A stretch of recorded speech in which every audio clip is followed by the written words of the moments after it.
The material in this podcast is for entertainment, educational, and informational purposes only. It is not a substitute for professional medical advice. You should not rely on this information to make any medical-related decisions. Nothing in this podcast constitutes a doctor-patient relationship, and nothing should be taken as specific medical advice for any given person. I hope you enjoy Marked Medicine. Hey, Mark, I have a question. Okay. How many times do you think I've asked you that question? Do numbers go that high? I doubt it.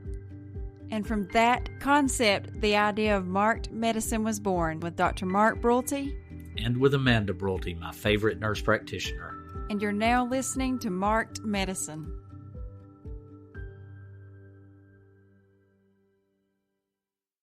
Hello, everybody. Welcome back to Marked Medicine. We are very lucky today on this episode to have two guests. First is Mr. Ethan Kramer, a 17-year-old starting senior here at Coffee County High School. Very lucky to have him. He's the recipient of the State Young Leader Award from NAMI, the Georgia chapter, which is the National Alliance on Mental Illness. We'll have him tell us all about that. And we also have Mr. Chris Sheffield, who is the chairman of the board of directors for the Know Your Worth campaign here in Coffee County, and also the associate pastor at Grace Point Church. How are y'all doing today, guys? We're good. Glad to be Thank here. y'all for joining us. We will start with Chris today, and tell us about the Know Your Worth campaign. Tell us what it is, how it got started, what your function is. Just give us a big overview of things. Okay, Mark, thank you. So the Know Your Worth Collaborative was started back in 2019. We had a young girl in our community commit suicide. And then shortly after that, a couple other attempts and another successful suicide. And so our school superintendent, Dr. Lease, reached out to our Family Connection director, who decided to invite a lot of people in from the community to talk about mental health awareness and try to see how we could help the situation that we were facing. And so through all of that, faith-based leaders, sheriff's office, hospital, mental health, like Unison and school board, people all kind of came together for that. And through that, we kind of coined the term Know Your Worth because we wanted these teens to know that their life has meaning and worth and value. We figured if we can get that across to them, then that would make them want to continue on in life and not, give into the pressures that life offers and the struggles that they're facing. And so that's how it kind of started in 2019. And then from there, we kind of whittled it down to just a few leaders that were consistent in trying to help out do those things. And then in 2021, in March, we finalized all the paperwork for our 501c3. So we are a nonprofit organization now. With a board of directors, and I get to serve as the chairman of our board of directors, which I'm super excited to be able to do that. I have a past working with students through the church with student ministry and things like that. So the students have always been real close to my heart. So some of the things that we get to do is we get to bring in speakers that we've been able to partner with the school system and have those at assemblies, guys like Reggie Dabbs, Trey Battle, all who speak on mental health awareness. I have a good friend, Daniel Ritchie, who's been and spoken at an event that we did, who has an incredible story. And then we have done things like rent out the fun place to provide a safe place for kids to come and hang out, to have fun. And nothing really with the organization, just provided a fun place for them to come and hang out and have a good night and to just have fun. Because a lot of times, kids that are struggling, they just need some fun in their life. Everything's so place to have that fun. Fast paced and serious in the world we live in. I mean, that you're a high school student, so you're already gearing up for college, taking college classes and all that kind of stuff. So everything's just so fast paced. And so for them to get a night to just kind of come and hang out and play putt-putt, ride go-karts, it's been pretty incredible. And then we get to partner with local organizations and really just excited about what's to come for Know Your Worth in the next chapter, which I think we can get to in just a little bit. But that's kind of what we do and who we are. And so super excited to be able to serve on the board and be a part of what Know Your Worth is doing in the community. Mm-hmm. And I know your wife, Courtney, is a part of this organization also. If you could explain her role and also explain, y'all have 6 kids, all girls. And so you certainly have a stake in this issue. I mean, there's no doubt that with 6 kids, you worry about the future, what dad wanted. Tell us about her role. Yeah. So Courtney was one of the early on people that came alongside with Know Your Worth and joined in and was elected to serve on the board. She initially served as our secretary, and now she just serves as one of our community board members. I didn't explain that earlier, but we try to make our board kind of diverse. And so we have representatives from the school system, representatives from the faith-based community, representatives from mental health, and then also community representatives as well. Mm-hmm. And so we have 10 board members that make that up. And then we have an executive director who is April Thomason, who also serves alongside Family Connection, who has a very close relationship with the school system and is able to help us a lot with that avenue. But as far as Courtney goes and our kids, yes, we do have 6 girls. And like I said earlier, just working with students and being in student ministry for so long, I've always loved young men and young women and seeing them grow and learn. And so, this is one of the things that I think is in our community right now and across the world, mental health awareness, I think needs to grow. Mm-hmm. We see it a lot in our young people right now. And so super excited to be able to be a part of an organization that's trying to figure out how we can curb the suicides and suicide attempts in our community to make it a better place. It's fascinating to hear you and your wife both speak. Y'all are so outgoing and talkative. And who talks the most at home? Oh, Courtney, Okay. for sure. I think now I'd like to kind of intermix our two guests. Ethan is a 17-year-old starting senior this year, and he's going to be one of your ambassadors for the Know Your Worth campaign. But he also has an initiative that he started himself called gosh, what's the name of your organization? Today Tell me will all be about better. it. Today will be better. That's right. Tell me a little bit about that. So it's a apparel business that I decided to start that kind of gives an initiative for teen mental health awareness, especially because mental health has played like just a tremendous part of my life ever since I was young, inside and outside of my family. And so I felt that at one point in my life, especially when I was coming into high school, that I could feel that, especially in Douglas as a community, that there wasn't much awareness of teen mental health. And I felt that those around me didn't really know what it was, didn't know what I was talking about when I did mention it. And I felt like I knew a lot about it because of like research I had done or looking into it. And I just felt like I wanted to be able to spread that with them. So I decided to take the initiative to myself and make something that would use my creative ideas that I had to be able to spread something that I was extremely interested in. Mm-hmm. Well, that is your ability to analyze and identify a problem and then to recognize the paucity of solutions for that problem at your age and with no specific mental health training is impressive, to say the least. I wish I had more words. And you're going to be an ambassador for the Know Your Worth campaign. It's amazing how your individual idea fits hand in glove with the Know Your Worth campaign, which initially started as with its goal as suicide prevention. But there's more to it than that now. But tell me about him being one of your ambassadors. What are they going to be doing? Yeah, so we're super excited. We started that a couple years ago. Our ambassador program. We work with the high school and also with Citizens Christian Academy, a local private school here in Douglas, to have ambassadors at the high school. And it's a small group of people who they go through a leadership training that we do at the beginning of the year. They get some mental health training as a part of that and just some leadership training. And then they kind of partner with us to be the liaison because, I'm just almost a 40-year-old man who doesn't have really any fun, cool ideas anymore. So that's why we need people like Ethan to come in with his apparel stuff and help us out. So, and that's one of the things we've done. The shirt that I'm actually wearing today is a Know Your Worth shirt that was designed by some of our ambassadors. We had a work day at the high school and we just kind of presented them with some, hey, what are some things that you guys would like to do? Because as an adult, I can say all day long with the things that I think that I will work.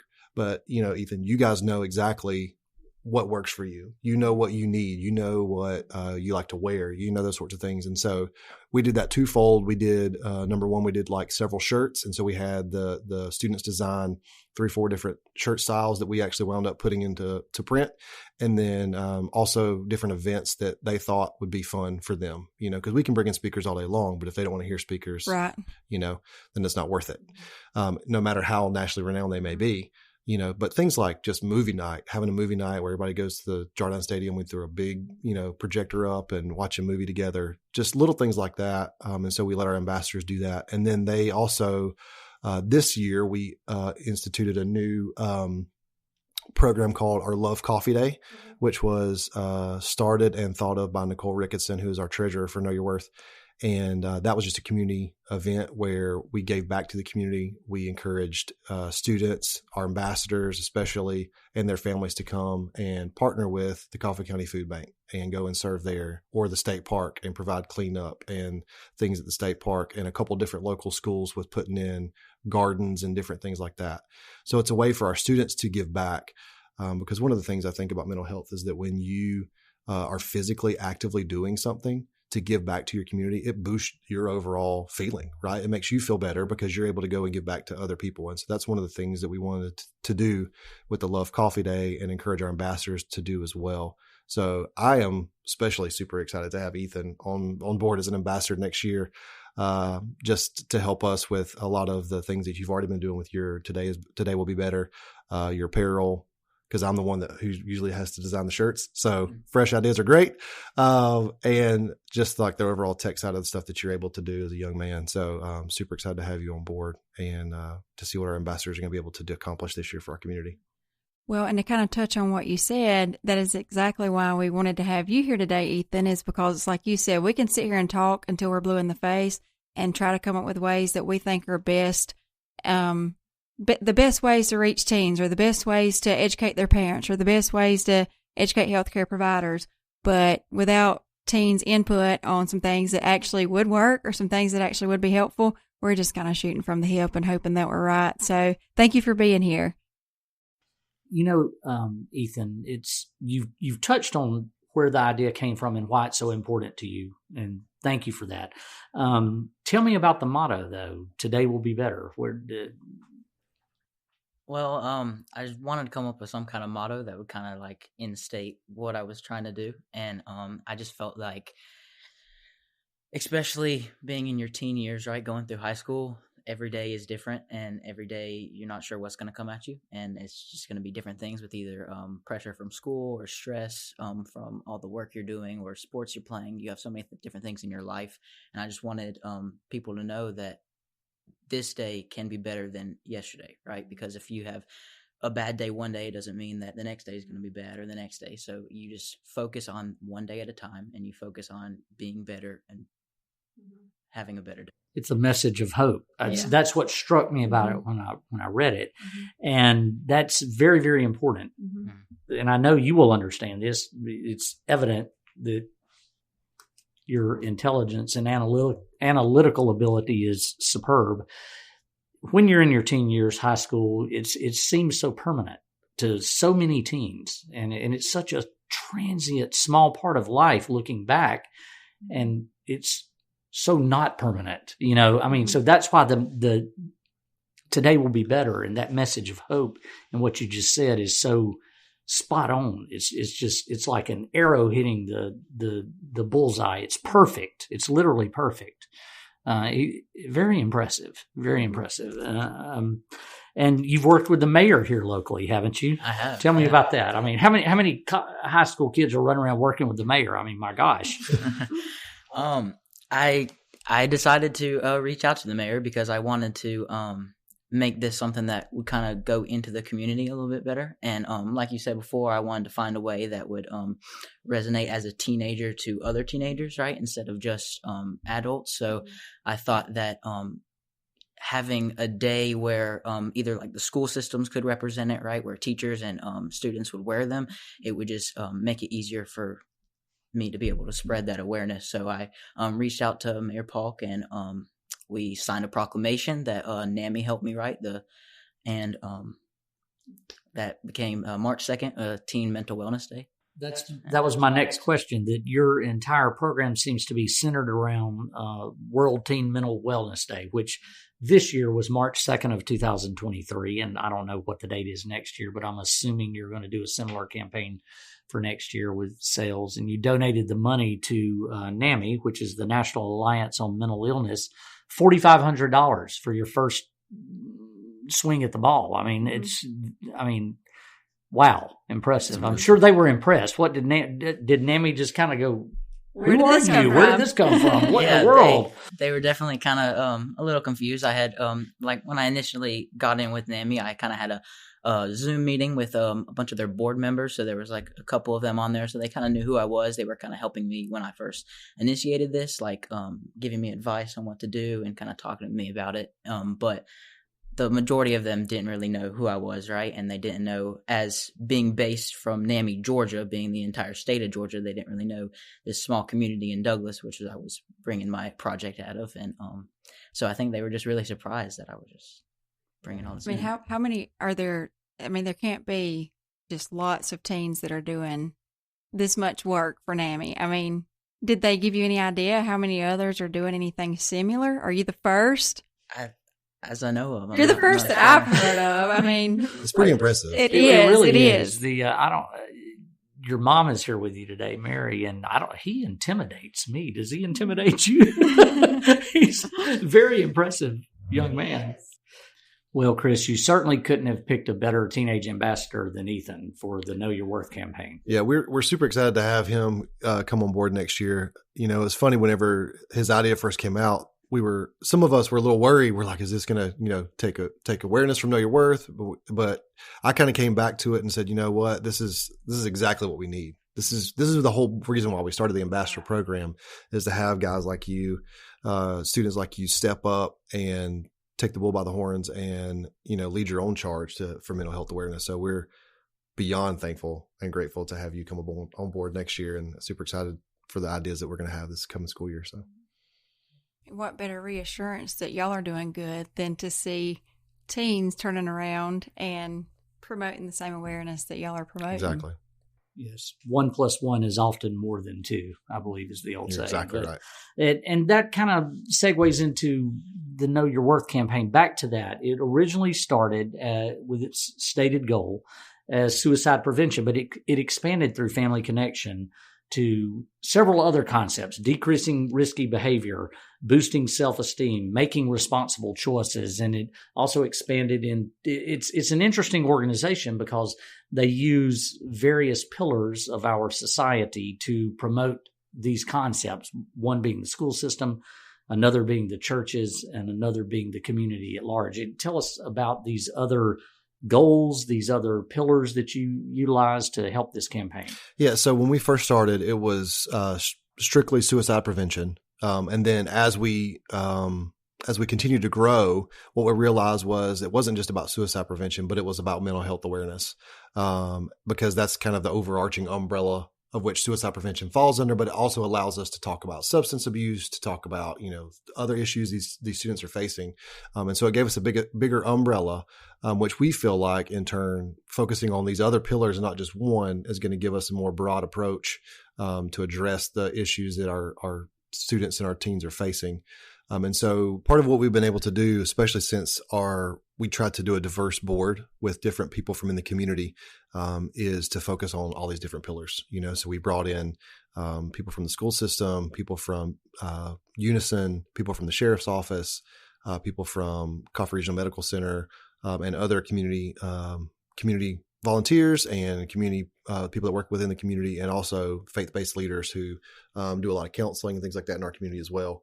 And so part of that has been able to focus on these different pillars. And recently we had another cohort meeting where we brought in law enforcement and Coffee Regional Medical Center to talk about the issues of substance abuse in our community. And what we were seeing just going on in our community at large, not just necessarily with students, but that in turn, because a lot of us were from Family Connection or Know Your Worth, led to us talking about that abuse of that as early as, middle school and high school, which leads into a lot of the adults they're seeing in the repetitive same kind of cycle of the addiction. And so it's been very helpful for us to see what's going on in the community so that we can try to figure out how to address that very early on as kids are entering in middle school and high school and even elementary school, really. And I do think it's important. I was reading about Know Your Worth, and it's important to understand the milieu in which this campaign exists. Coffee County is very rural. It's very poverty stricken. They're 28%, about 28% of the kids in this county live below the poverty line. 38% are less than 150% of the federal poverty line, which is at least about 10% greater than the state average. Okay. And so you have poverty, you have substance abuse, not necessarily of the teens, but of the parents and the grandparents and the neighbors and the extended family. And so you have this perfect storm of poverty, drugs, alcohol, depression, potentially suicidality, that it's a big hill that you're trying to climb here. And I'm sure you're aware of that. I'm not telling you anything. You're an associate pastor of a large church. You get it. Okay. Ethan certainly is wise beyond his years to notice this problem and to set about trying to rectify the parts of it that he can.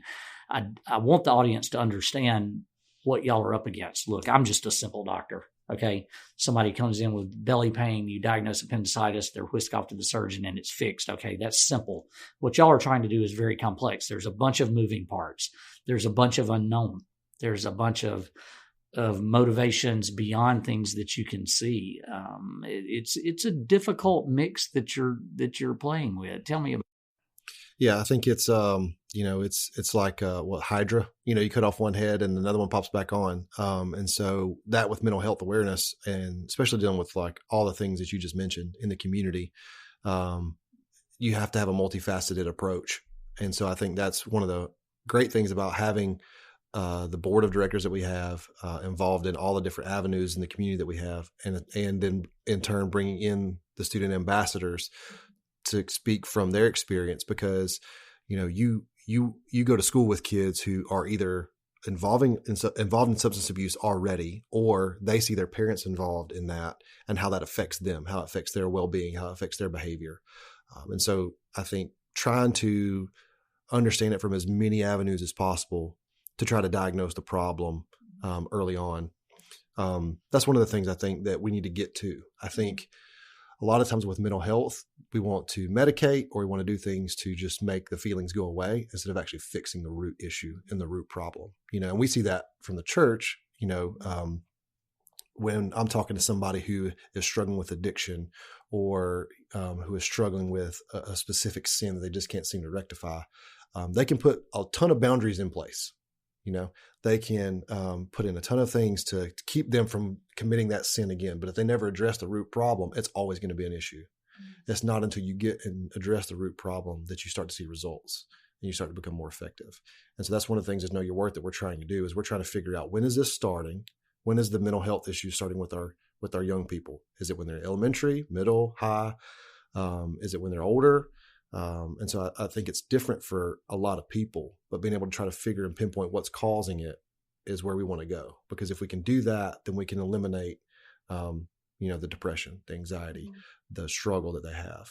And ultimately that's where the Know Your Worth part comes in. If we can get, coming from a faith-based background, we believe that, everyone's created in the image of God, that God knit you together in your mother's womb. And so all life has meaning and value and worth. Mm-hmm. And so for Know Your Worth, that's kind of one of the things that drives us, is we want every single kid, student, adult to know their life has value, regardless of what their background is, regardless of where they come from, so that they can move forward and be successful in life knowing those things. Mm-hmm. Ethan, we've just talked about the complexity of the problem. Okay. And the complexity of the driving forces behind the problem that you're trying to address. Okay. But having been a critical care doctor for over 25 years, I can say with all honesty, nothing. You hear the ambulance tones go out, they're coming into the ER and they say it's a child. Mm-hmm. Everybody in the ER just, every muscle in your body tightens up. Every nerve in your brain fires. It's always important. All humans are important, but there's just always that extra edge. Mm-hmm. So I think, Chris, you were brilliant to immediately recognize the non-compete nature of what he's doing and the way it partners with what y'all are doing. And I think that you, Ethan, are particularly brilliant in recognizing the impact, the importance of stopping teens or younger people from having problems and hurting themselves and, God forbid, even killing themselves. I mean, I think you hit the nail on the head. Tell me, I know that you're one of those people. I know that you're a teen, okay? But, I mean, is it just that you recognize that was a problem, or is that just your peers and you wanted to help the people you're around? Tell me about some of your motivations.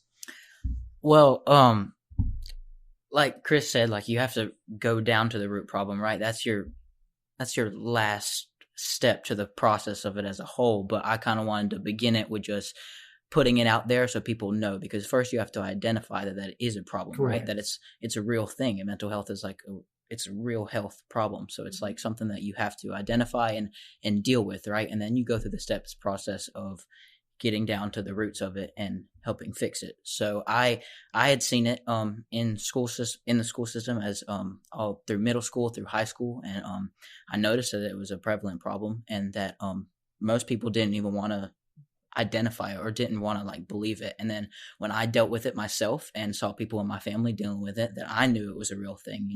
I wanted to be able to find another way to let other people know that it is a real thing and that they need to accept that in order to help themselves and get better. Cool. Really, that's awesome. And Chris, I was also reading something about, what is this, the Teen Maze program? I didn't see an explanation of that. Is that Teen Maze is not something that we actually do. It's something that Family Connection does. Okay. But it's at the middle school. And so it's a program that started, I think, across the state several years ago. But basically what it does is they walk through, did you do Teen Maze? You might be able to remember. I don't know if you remember more than I did. Yeah, middle school. Yeah. So basically they walk through and they're given different life scenarios. So they're basically it's kind of like a lottery. Yeah. And they draw different scenarios. So some of them go on to go to college and get a degree. Some of them they draw a card where they get drunk and they go outside, they put on beer goggles and they try to drive a golf cart and they get into a wreck and, they get a DUI or put somebody in the hospital. And some of them even they get STDs. Mm-hmm. Some of them die. Because I had to come in as a youth pastor and do eulogies for kids. They would bring me a little card with their name and I'd say, here's Liza so-and-so. It's pretty crazy, but it helps the kids understand, all right, these are how I get to this point. Mm-hmm. If I want to graduate and be successful, then I need to take X, Y, and Z step. But if I make a wrong turn and I do choose to do this, then here are the consequences that could possibly be before me. Mm-hmm. So it's a really good way to help middle schoolers, especially in those young developmental years, to understand, all right, here are the consequences of my actions. Yeah, so consequences of choices and actions. I see. I didn't know there was no explanation of it. I wasn't. Yeah. So that's what that is. It's a program that they put on at the middle school. So Ethan, next year, you're planning for next year, I presume. Tell me what the plans are for next year. So the plan is right now just to go a little bit bigger. I mean, this year we kind of stalled a little bit, so we only got to really put it out for like a little over a month to really put it out and go through March 2nd as the day when people would wear the T-shirts in the community. So this year, hope to go a little bigger and maybe a different design and maybe some other things of apparel besides just T-shirts.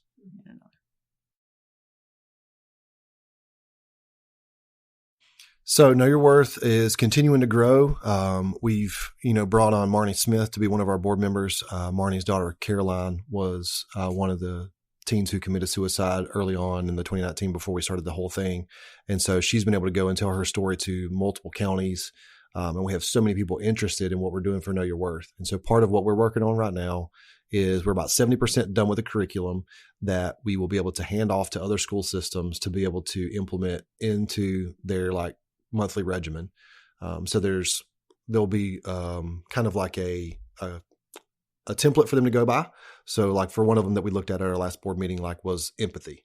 And so it'll talk about what empathy is. It gives the teacher 10 minutes worth of a discussion, how to ask questions about empathy, tell their kids what empathy is, and then even a YouTube clip or some sort of multimedia that they can utilize in their classroom to just get kids to discuss these things. And so they're all positive. They're all designed to kind of go and focus on the mental health of these kids, compassion, all those kinds of things. And so there's 10 different words that they'll be able to do one a month for the school year. So we've got that curriculum along with, all of our branding, all that kind of stuff that they can use, speaker lists, resources, partnering with NAMI. Like you said, all of our board members went through a NAMI training where we got awareness on how to specifically deal with suicide prevention. If we knew of somebody that was going through that, how we could de-escalate. So all of our board members went through that, which was pretty interesting to see how all that works and to kind of give us some more insight on it. But trying to put all that together so that all these counties that want to be a part of what we're doing, we can resource them and be able to not just affect people here in Coffee County, but throughout the state of Georgia, hopefully. Right.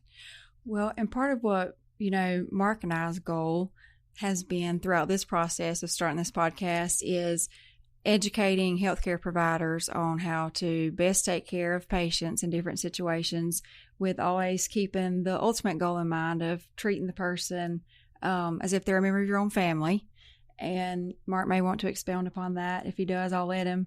If not, there are a couple of questions that I wanted to ask y'all, things that we can help teach our listeners, some tips that hopefully we can give them that they can keep in mind when they are dealing with patients that are presenting to them with some issues that y'all are, helping to bring awareness to. Well, I think philosophically it's really cool to me that there are people out there doing these things. It's you don't see that as a practicing physician, really. My world is actually very small. There's a sick person in the room and I'm trying to help that person. Okay. Mm-hmm. But there's bigger forces out there to hopefully prevent me from having to see somebody that's suicidal in the ER and all of the potential catastrophe thereof. It's impressive that people are thinking of these things. It's impressive that people are actually doing these things.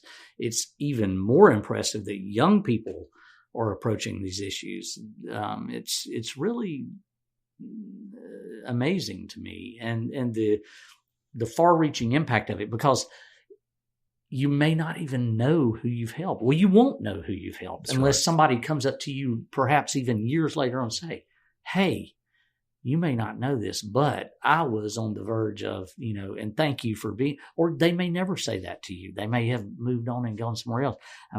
But you have to understand the value of what people like y'all are doing. It's you may not ever know. The reward is intrinsic. The reward is societal. The reward is ethereal. It's there though. It's real. That's right. And hopefully it prevents me from having to see them in a state of crisis and catastrophe. Seriously, it's very, very important. Well, and I did actually share this with Ethan's mom on the phone, I think, but just to give a little personal story, I guess, of how another person's actions impacted me, just to share with y'all, you never know what, like Mark said, you never know the impact you're going to have on somebody through the work that you're doing. But Ethan, your mom was super nice to me in a way that touched me. I told her, I said, I know all these years I've not really conveyed my appreciation to you, but we certainly still talk about it as a family, and I've never forgotten your kindness. But when I had my second baby, we showed up at Mark's old house. A friend of mine was living in it, and there was a gift on the doorsteps, and it was from your mom, and it was Raggedy Ann and Andy dolls. And she didn't know me, I don't think, very well at the time. I certainly didn't know her. But when I picked up that gift and I saw it, I really don't have the words to be able to explain how touching that was to me, because I'd been through a difficult time in my life before that. And to see somebody who really didn't know me embrace me and embrace my baby and be so happy that my baby was in this world and extend that love offering, it was very touching, and it has left an impact on me. And my point is, the things that you're doing for people, you may not realize the impact that they're having, and they may never thank you, or hopefully someday they'll have the opportunity to thank you, and it may be years later, like in my case. But you really are doing good in the world. I believe that, and I'm a personal recipient of how just being kind or raising awareness about a situation or just extending a love offering whenever a person may be going through a difficult time. I'm a testimony of how how touching that can be forever on a family. So thank you. I guess the old saying, the single beat of a butterfly's wing. I mean, it can set off a hurricane on the other side of the world, and that's, obviously you want it to be a good hurricane, not a bad hurricane. And I think you're doing that in spades, Ethan, and certainly you have a long history of doing that, Chris. And y'all's efforts are greatly appreciated, and it's very impressive. Thank you. Yeah, I think going back to what you said, Amanda, everybody has a story, and that's one of the things that I've realized in ministry, and one of the things I try to instill in my kids. They'll come home and talk about somebody being mean at school or saying these things at school. And that's one thing I try to remind them, is that everybody has a story, and you don't know what that story is. For Caroline, all the outside factors didn't look like there were any issues. She was a cheerleader. She was popular. She had friends, was about to go to prom. And so like all of the outside factors there, you would have never thought a girl like this was struggling on the inside. And then you have some kids who it's very clear that you can tell just by their countenance that they're going through something difficult. But at the end of the day, you never know what someone's going through. And so just a kind word, just something nice, you never know what their story is.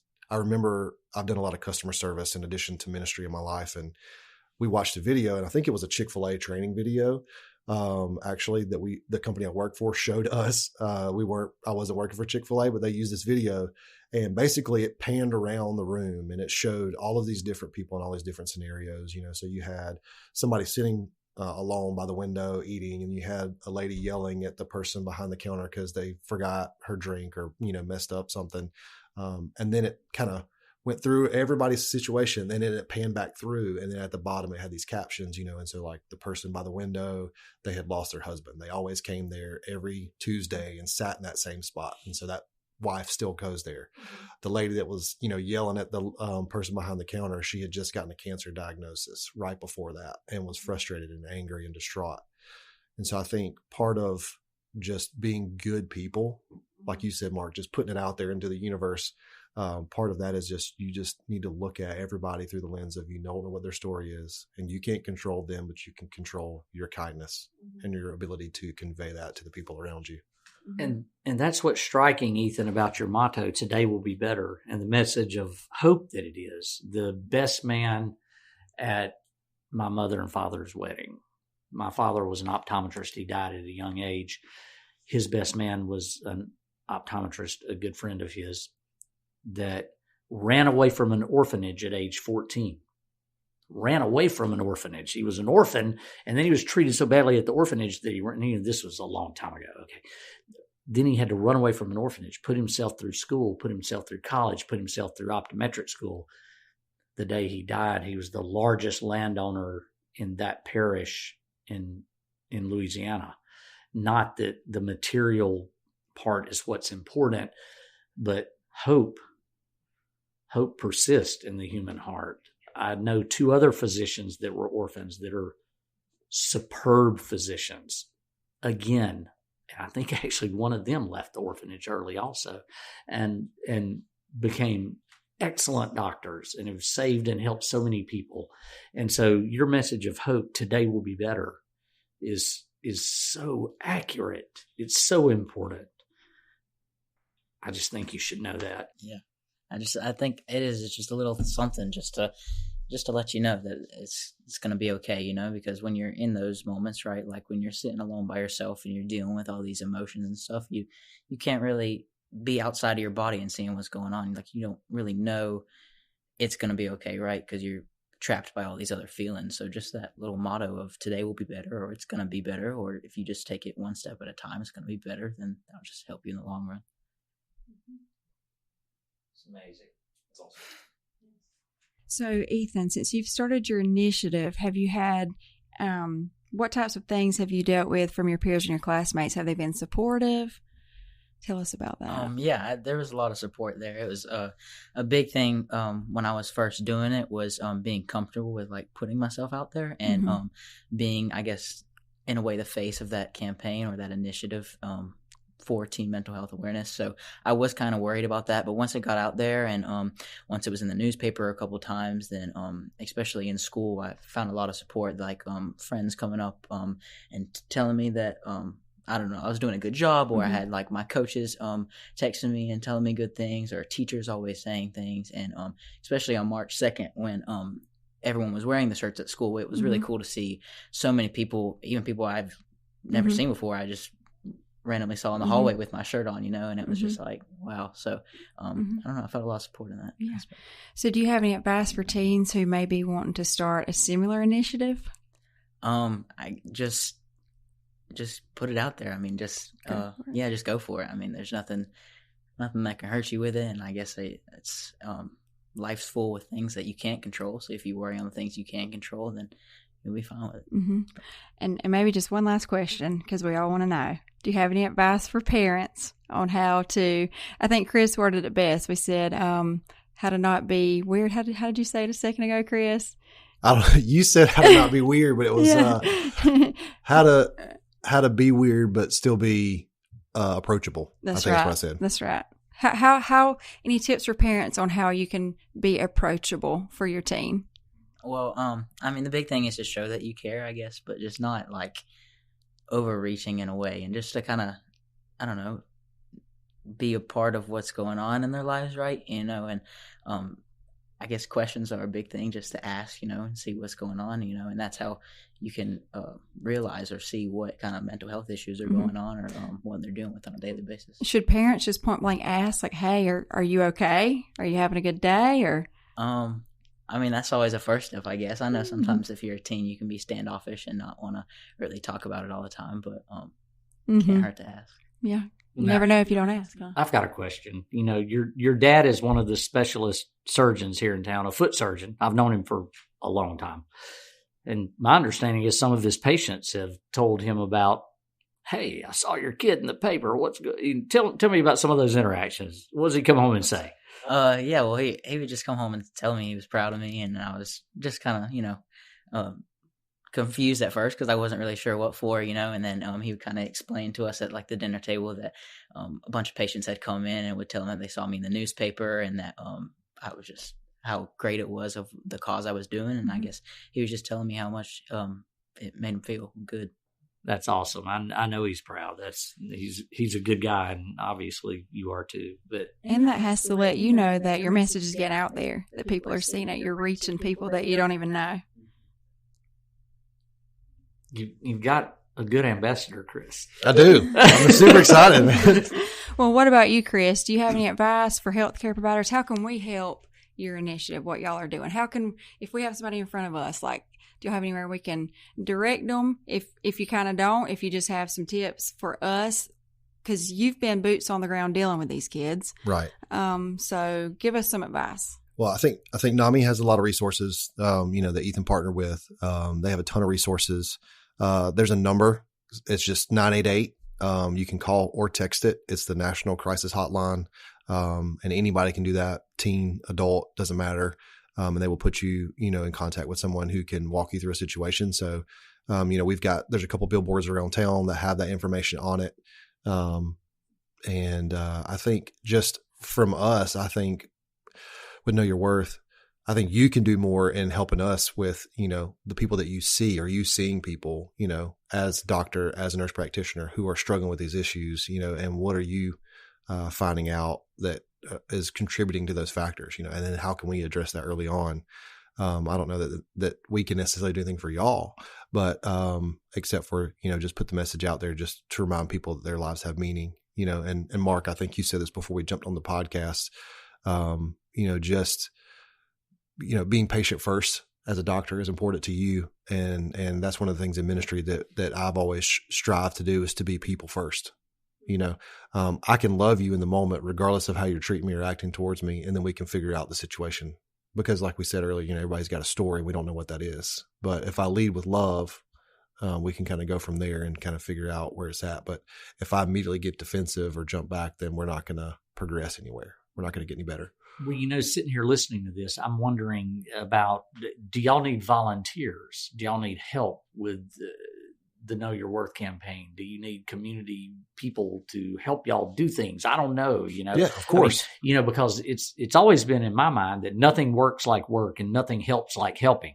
So you can take somebody that's maybe having some issues and say, look, you can get hooked up with these people. You can help others. Nothing helps somebody like helping someone else. If I can steer them to y'all's program, look, y'all need volunteers to hand out flyers, sell T-shirts, whatever. I don't know. Yeah, we can always use help, and so some of the ways you can do that, you can always donate to the cause. You can always be boots on the ground. We did that Love Coffee Day, like I mentioned, in the spring. We're going to do one in the fall, and so we can look out for that in the community. As we're going to be putting information more about that as we have some more information, and then. In addition to our Know Your Worth board meetings, we also have what we call the Know Your Worth Collaborative, and anybody in the community is invited to come to those meetings.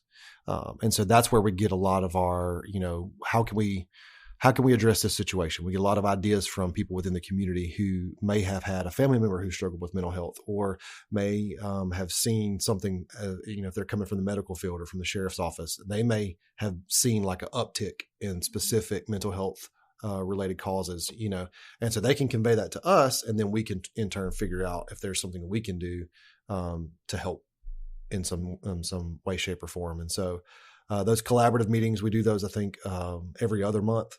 And so we post that on social media and kind of send out the information. So those are definitely two ways. We always need volunteers, and any way to help us keep going.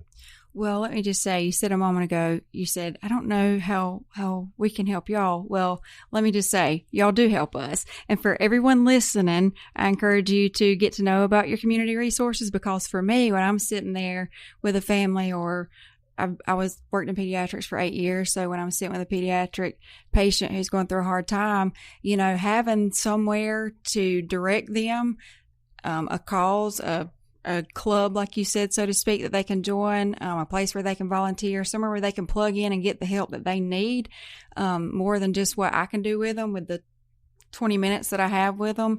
That is a gigantic, you're helping more than I'm helping, honestly. And so, you do help us, because we're not boots on the ground out there with the kids. We're not working with them. We're not giving them somewhere to go to have fun on Sunday nights and somewhere safe to hang out. We're just there once the problem's already, a lot of times the problem's way out of control by the time we get to them. So y'all are a gigantic help for us, which is why we wanted to have both of y'all here, so that we can help bring awareness to the fact that, hey, know the resources that are in your community. If you don't have resources like this, then get you some. Reach out to Chris and Ethan and see how you can get some of these resources in your community. Well, I want to thank y'all for being here. I want to help y'all in any way to expand these programs. And it's an amazing thing y'all are both doing. Thank you very much. Before we end, yes, that's right. Ethan, tell the listeners how they can find you and find out more about you and your apparel. So my website is todaywillbebetterapparel.com, which you can just search up and find. There should be a donation page on there if you would like to donate. And shirts are not available as of now, but probably starting springtime, around January, February, going into March, shirts will be back up. And in person in Douglas, Designs Down South will sell the shirts as they print them, and you can order them straight from the website. And we'll have your website linked, and whenever you have a design ready, we'll definitely share that. We'd love to share that. And when people make a donation to your cause, where is their money going? Is it all going to NAMI? Is that right? It'll all go to NAMI Georgia, and they'll use it for their initiatives that they do. And what about you, Chris? How can listeners find what you're doing? Yeah, they can follow us on Instagram, Know Your Worth CC for Coffee County, and then also just go Facebook and search Know Your Worth Collaborative.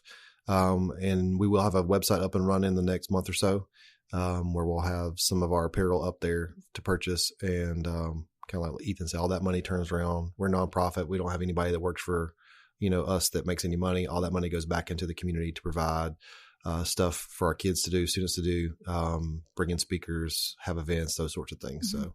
So if people in other communities are listening and they don't have a Know Your Worth campaign, or they want a Know Your Worth campaign, can they reach out to y'all and see if, because I know you said that y'all are preparing curriculum.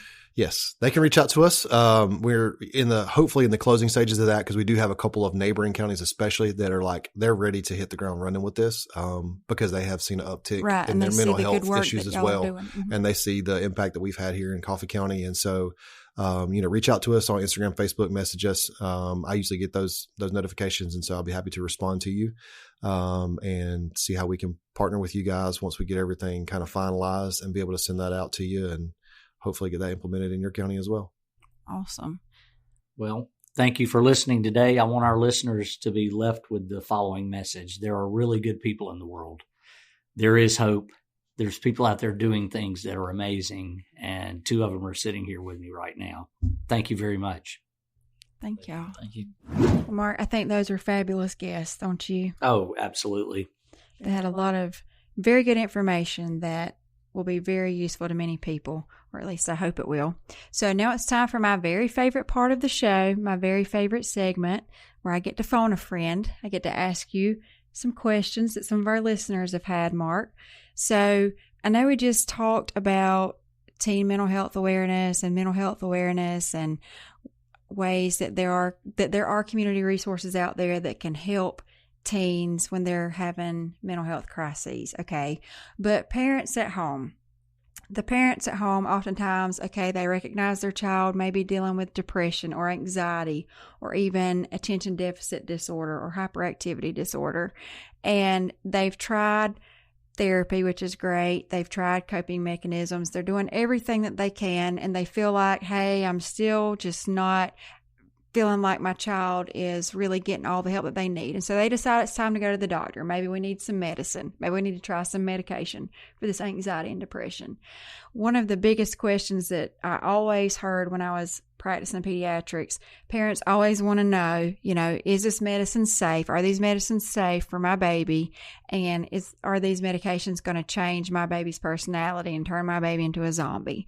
What can you tell parents, providers? What can you tell parents about that and answer it in a way that healthcare providers can learn from it and learn how to best convey this same information to their patients and their family members?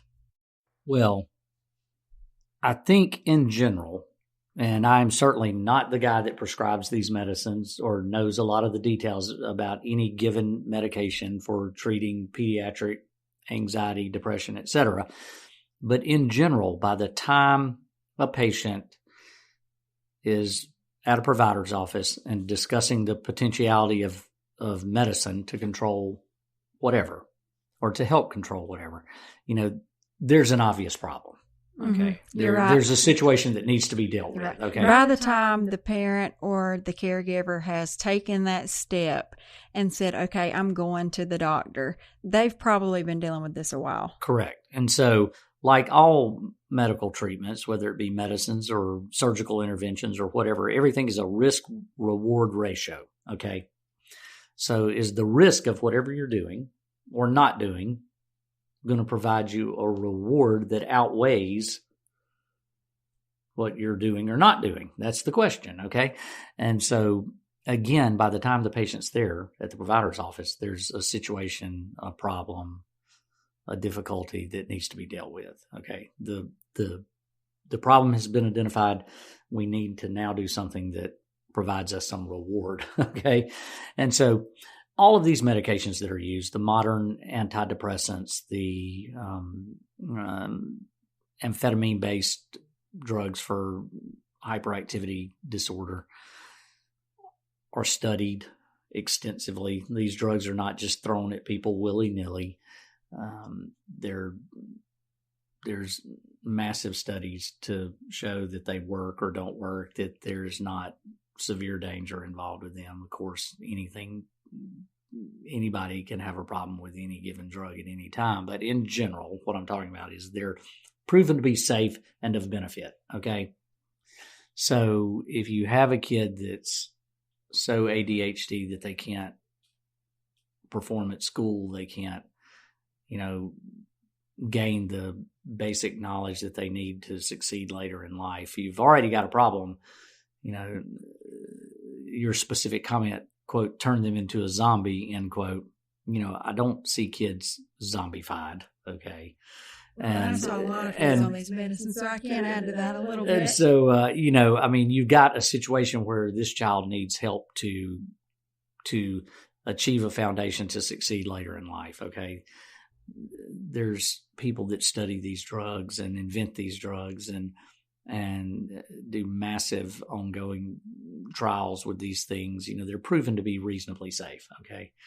And that's why you get to an experienced provider, pediatrician or pediatric nurse practitioner that's adept at prescribing these drugs and which drugs may best benefit any given situation in any given child. And that's what they're there for. They're there to help you do those things. And the same things with antidepressants. Now, the specifics of any class of drugs and details about drugs that I don't prescribe, hey, I'm just going to have to punt back to you. You're the one that did this for 8 years. You're the one that prescribed these drugs and worked in conjunction with pediatricians that prescribe these drugs and know infinitely more about it than I do. This is not really the way that Phone a Friend works, Mark. Well, I know, but see, I'm kind of here to provide a philosophical overview of why they may need the medication. And now back to you. Well, I can say this is just speaking purely from experience in the field.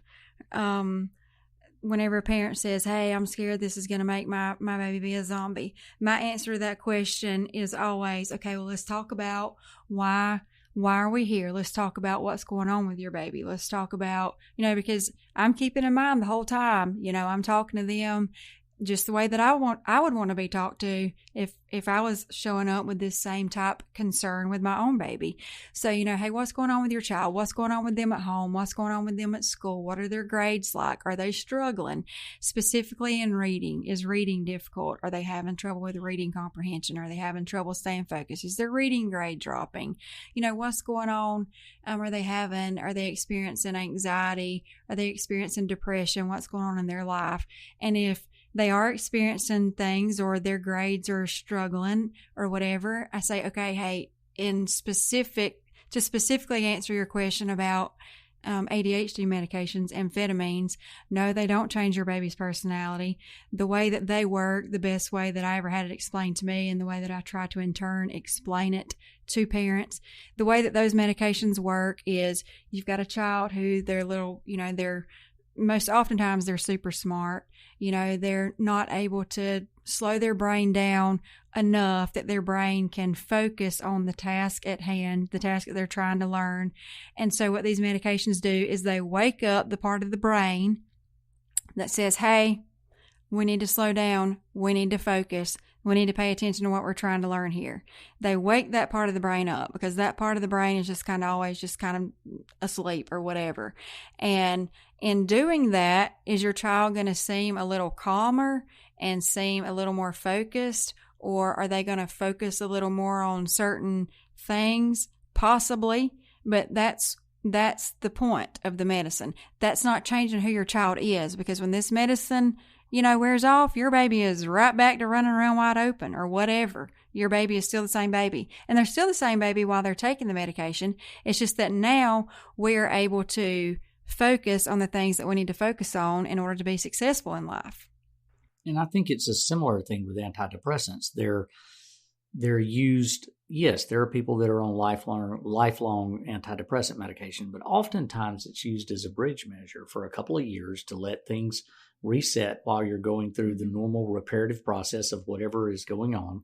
And it allows your brain to work again, and okay, well, since our whole goal here is to treat patients the way that we want to be treated, treat them like they're part of our own family, I have to ask, Mark, if your child was experiencing depression, anxiety, suffering from ADHD or ADD, to the point that it's affecting their grades and affecting their ability to learn, would you feel comfortable giving your child medication, an antidepressant, an amphetamine, whatever the medication would be, as related to their diagnosis? Would you feel comfortable? Yes, particularly if I went to an experienced provider and they said, I've done this for X number of years. I've had X number of patients that act just like this, that are having these same kind of problems, and this is what usually helps. And when that doesn't help, I then go to this other medication. They have a plan in place. They're thinking one step ahead of me as a parent, just providing that medication that day. And if they assured me that they were comfortable with it and that it was appropriate for the child presenting to them with the situation that I'm showing them, then yes, I would feel comfortable giving the medication. Well, I hope that our message of, treat people like you want to be treated, take care of patients as if they're a part of your own family, I hope that was conveyed today. Reach out, learn what your community resources are, use those community resources when you're taking care of your patients. Those community resources are such a big help when you're sitting down talking to families and patients. Just being able to set about a plan of action for them, because we're only with them for a few minutes, but being able to help them set about a plan of action to help them, get their own life on track, or set about doing good in the world, or rebuilding their self-esteem, or whatever. Those are just great resources to know about. Yes. 2 excellent guests today. Very impressive. Yep. I feel proud that they were here. Me too. And so for all of our listeners, you can find us at markedmedicine.com. Go to our website, check it out. You will see all of our social media pages linked. You'll even see an area where you can submit questions. And if you tune in next week, you may just hear me ask Mark the question that you submitted. So thank you for listening. Thank you.